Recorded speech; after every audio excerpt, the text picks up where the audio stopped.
ว่าเนี่ยตอนแรกบ่มั่นใจเลยสร้างแน่ไว้นั่นยกสองยกพ่อเป็น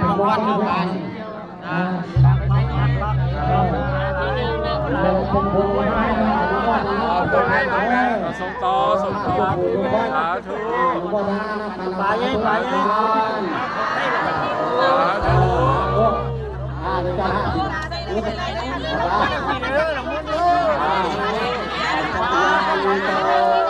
อันนี้แน่ดวงตา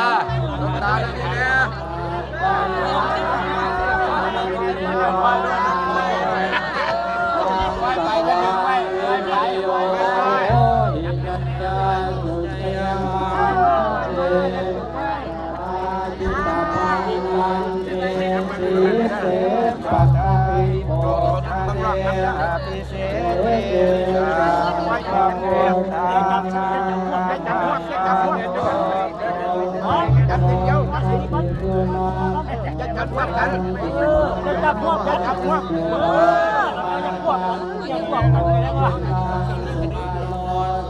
ไปเสียไป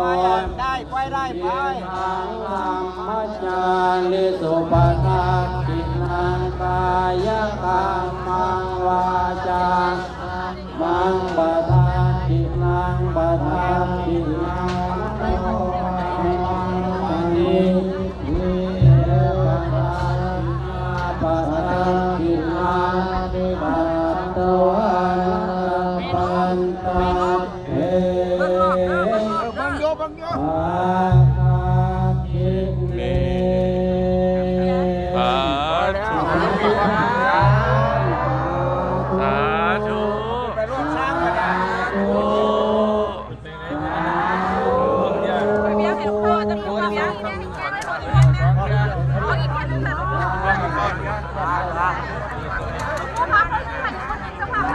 คนไหน